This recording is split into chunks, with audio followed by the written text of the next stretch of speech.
بسم اللہ الرحمن الرحیم۔ السلام علیکم۔ وائس اسٹوریز بائی علینا کے محترم سامعین، میں علینا خان آپ کو اپنے چینل میں ویلکم کرتی ہوں۔ آپ سب سے گزارش ہے کہ چینل کو لائک اور سبسکرائب کر لیں اور گھنٹی کے بٹن کو دبا لیں تاکہ ہر نئی آنے والی ویڈیو آپ کو فوراً مل سکے۔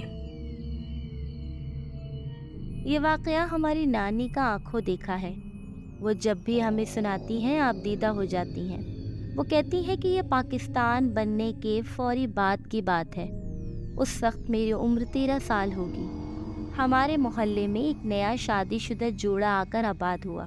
2 ہی میاں بیوی تھے۔ لڑکی کا نام زرتاش تھا۔ اسے پیار سے زری کہتے تھے۔ میرے لیے وہ زری آپا تھیں۔ مجھ سے 7 سال بڑی تھیں، پھر بھی ہماری بہت اچھی دوستی ہو گئی تھی۔ بے حد خوبصورت تھیں۔ مجھے وہ بہت پیاری لگتی تھی۔ ان کے شوہر ریلوے میں ملازم تھے۔ یہ لوگ بے اولاد تھے، اس لیے کوئی معاشی پریشانی نہیں تھی۔ ہمارے حالات بے حد خستہ تھے۔ میرے ابا سبزی فروش تھے۔ مشکل سے گزر اوقات ہوتی تھی، اس لیے میں کبھی ماں کے کہنے پر چینی، نمک وغیرہ لینے آپا کے گھر چلی جاتی تھی اور وہ مجھے میری چیز دے دیتی تھیں۔ آپا خوبصورت ہونے کے ساتھ ساتھ بے حد سادہ اور رحم دل بھی تھیں۔ وہ جب بھی کوئی خاص چیز بناتی تو ضرور میرے لیے لے کر آتی۔ انہی دنوں ہمارے محلے میں ایک سندن آئی۔ وہ خوب گوری چٹی، لمبی چوڑی اور پکی عمر کی تھی۔ اس کے چہرے پر بے حد مکاری تھی۔ مجھے وہ ذرا اچھی نہیں لگی۔ عام طور پر گھریلو استعمال کی اشیاء فروخت کرتی تھی۔ جو عورتیں بازار نہیں جاتی تھیں وہ اس سندھن عورت کے آنے پر خرید لیتی تھیں۔ مہندی، چوڑیاں، سرما، پراندے، لونگے، دنداسے ایسی چیزیں بیچتی تھی۔ باری باری گھروں میں آواز لگاتی تھی۔ کبھی کسی کے گھر سے چائے پانی پی لیتی تھی، مگر نہ جانے کیوں مجھے وہ بہت زہر لگتی تھی۔ میں بچی تھی، مجھے اپنی نفرت کی وجہ خود بھی معلوم نہیں تھی۔ سندھن زری آپا کے گھر بھی آتی جاتی تھی۔ وہ گھر پہ اکیلی ہوتی تھیں تو سندھن کی وجہ سے ان کا دل بہل جاتا تھا۔ وہ بھی انہیں پتہ نہیں کون کون سے قصے سناتی رہتی اور زری آپا مسکرا مسکرا کے سنتی رہتی۔ چند دنوں میں اس عورت نے اپنی باتوں سے زری آپا کو اپنا گرویدہ بنا لیا۔ سندھن اگر 2 دن نہ آتی تو زری آپا اداس ہو جاتی۔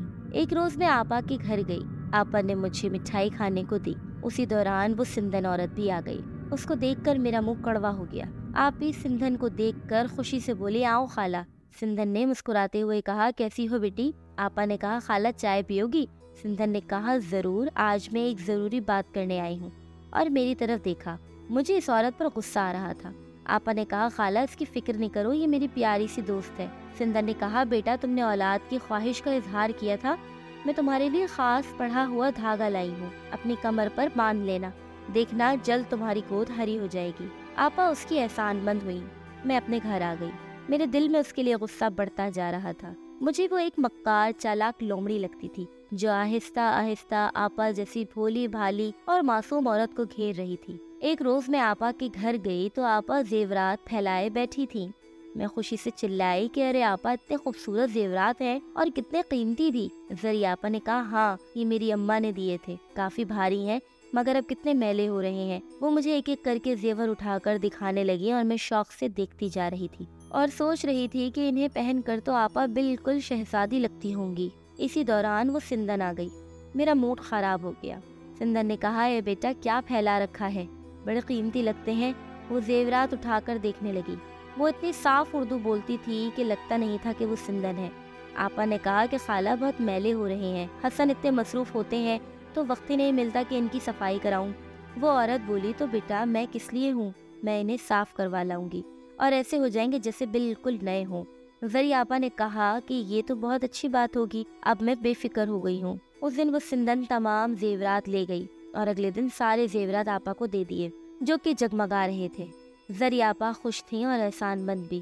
روز روز ان کا آنا جانا بڑھتا جا رہا تھا۔ آپا کے شوہر کی غیر موجودگی میں آتی تھی مگر ان کو اس کا علم تھا، اس لیے وہ مطمئن تھے کہ چلو اس بہانے زری تنہائی کا شکار نہیں ہوتی۔ آپا اس کی وجہ سے بہت بہل گئی تھی۔ 2 دن ہو گئے تھے، وہ عورت نہیں آئی۔ میں شکر ادا کر رہی تھی مگر آپا گھبرائی ہوئی تھی۔ انہوں نے خاص کر میرے لیے کھیر بنائی تھی، میں بڑے شوق سے کھا رہی تھی تو آپا نے مجھے کہا کہ نہ جانے خالہ کیوں نہیں آئی۔ میں نے کہا کوئی کام پڑ گیا ہوگا۔ زری آپا نے کہا، اللہ خیر کرے، خالہ خیریت سے ہوں۔ 2 دن بعد خالہ کی آمد ہوئی۔ آپا نے پوچھا، خالہ خیریت تھی نا؟ سندن نے کہا بیٹا ذرا بخار ہو گیا تھا، اب ٹھیک ہوں، کچھ دنوں کے لیے گاؤں جا رہی ہوں، میرا بھائی بہت بیمار ہے، پتہ نہیں کب واپسی ہو۔ میں شکر ادا کر رہی تھی کہ اللہ کرے اب یہ نہ آئے۔ سندن نے مجھے کڑے تیوروں سے گھورتے ہوئے کہا یہ لڑکی کون ہے؟ آپا نے کہا خالہ آپ کو پہلے بھی بتایا تھا، یہ میری چھوٹی سی پیاری سی دوست ہے۔ آپا کے لہجے میں میرے لیے پیار ہی پیار تھا، وہ سر سے پیر تک محبت تھی، ہر کسی سے محبت ہی کرتی تھی، میں نے انہیں غصے میں نہیں دیکھا تھا۔ سندن نے کہا اسی گھر میں چین نہیں پڑتا جو ادھر ادھر دوڑ لگاتی ہے۔ آپا نے کہا خالہ میں ہی اسے بلاتی ہوں۔ آپا نے کہا خالہ میں ہی اسے بلاتی ہوں، اکیلی ہوتی ہوں نا تو دل لگا رہتا ہے۔ سندن مجھے گھور رہی تھی، بعد میں پتہ چلا کہ اس کو میری ہر وقت کی موجودگی کھٹکتی رہتی تھی۔ گرمیوں کا بہت عام سا دن تھا، میں اپنے گھر کے دروازے پر کھڑی ساتھ والی ہمسائی سے بات کر رہی تھی کہ اچانک آپا کے گھر سے وہ سندن تیزی سے نکلی۔ اس کے ہاتھ میں بڑا سا تھیلا تھا اور وہ گھبرائی ہوئی نظروں سے ادھر ادھر دیکھتی ہوئی چلی جا رہی تھی۔ میں نے سرسری نظروں سے اس کا جائزہ لیا۔ اسی دوران میری ساتھ والی دوست اپنے گھر چلی گئی اور میں امی کو بتا کر زری آپا کے گھر پہنچی۔ دروازہ بند تھا مگر کنڈی نہیں لگی ہوئی تھی۔ میں نے دھکا دیا تو دروازہ کھل گیا۔ میں سوچتے ہوئے اندر آئی کہ آج آپا نے دروازہ بند نہیں کیا۔ جیسے ہی کمرے میں داخل ہوئی تو جو منظر میں نے دیکھا اسے دیکھتے ہی میں خوف سے اپنی جگہ ساکت رہ گئی، اور پھر میری چیخوں نے محلے بھر میں ہلچل مچا دی۔ اس سے پہلے کہ محلے والے آتے میں صدمے سے بے ہوش ہو گئی تھی۔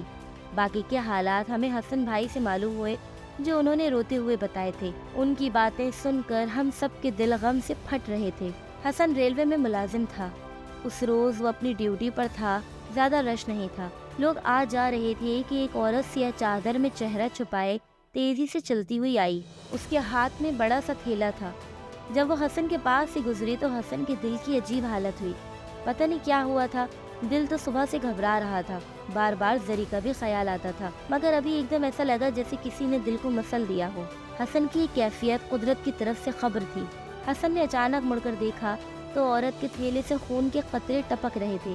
اس نے زیادہ غور نہیں کیا مگر تھوڑی دیر بعد اس کے دل میں شک ہوا کہ نہ جانے کیا معاملہ ہے۔ عورت کی حرکات سے بھی بے چینی کا اظہار ہو رہا تھا۔ حسن نے عورت کو روک لیا۔ سنو تم کون ہو، تمہارے ہاتھ میں کیا ہے؟ عورت نے گھبراتے ہوئے کہا کچھ نہیں صاحب، کچھ بھی نہیں ہے۔ اس کی گھبراہٹ پر حسن کا شک اور بڑھ گیا۔ اس نے سختی سے پوچھا دکھاؤ تھیلے میں کیا ہے؟ عورت نے کہا صاحب کچھ سامان ہے۔ حسن کی تیز آواز پر آتے جاتے لوگ بھی اکٹھے ہو گئے۔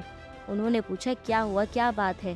حسن نے کہا کہ عورت تھیلا لے کر جا رہی ہے، اس میں سے خون بہ رہا ہے مگر یہ دکھانے پر راضی نہیں ہے، مجھے شک ہو رہا ہے۔ دو تین لوگوں نے بھی کہا دکھاؤ کیا ہے اندر؟ عورت نے گھبراتے ہوئے کہا صاحب کچھ سامان ہے، بچوں کے لیے کلیجے اور بوٹیاں لے کر جا رہی ہوں، اسی کا خون ٹپک رہا ہے۔ مگر حسن کا دل اب بھی مطمئن نہیں تھا، مجبور عورت کو تھیلا کھولنا پڑا۔ اوپر کچھ رقم اور نیچے زیورات تھے۔ حسن زیورات کو فوراً پہچان گیا مگر زیورات کے نیچے سے جو چیز برآمد ہوئی اسے دیکھ کر حسن اپنے حواس کھو بیٹھا اور غش کھا کر گر گیا۔ تھیلے میں زری کا سر تھا جس کی کھلی آنکھوں میں بے بسی تھی۔ حسن دھاڑے مار مار کر رونے لگا اور کہا یہ میری بیوی کا سر ہے، یہ تو نے کیا کر دیا، تجھے رحم نہیں آیا؟ سب لوگوں کی سختی پر عورت نے بتایا کہ وہ گھر گھر جا کر چیزیں دیتی ہے اور اس کام کے بہانے گھر میں مال و دولت کا اندازہ لگا کر سادہ عورتوں کو بے وقوف بنا کر انہیں لوٹتی ہے۔ آج بھی وہ زرتاج کا تمام زیور لے کر شہر چھوڑ کر جا رہی تھی کہ جاتے جاتے زرتاج کے جھمکوں پر نظر پڑی، مگر کافی کوششوں کے بعد بھی جب جھمکے نہ اترے تو اس نے اپنے پاس موجود خنجر سے جھمکوں کے ساتھ اس کا سر ہی اتار لیا۔ عورت سر جھکائے بیٹھی تھی جبکہ حسن رو رہا تھا، برباد ہو چکا تھا۔ تمام واقعہ سن کر لوگ طیش میں آ گئے تھے۔ کسی نے کہا پھانسی چڑھا دو، کسی نے کہا نہیں اس پر کتے چھوڑ دو۔ اس سزا پر سب کا اتفاق ہو گیا۔ اس دردناک واقعے کا جس کو بھی علم ہوا وہ حیرت سے دنگ رہ گیا۔ ایک عورت کا دوسری عورت پر اتنا ظلم! علاقے کی مسجد میں اعلان ہوا کہ اس قسم کی اجنبی عورتوں کو گھروں میں نہ گھسنے دیا جائے اور محتاط رہا جائے۔ نانی اس واقعے کی چشمدید گواہ ہیں، اس لیے وہ جب بھی اس واقعے کا ذکر کرتی ہیں زری کی یاد آ جانے پر آپ دیدہ ہو جاتی ہیں۔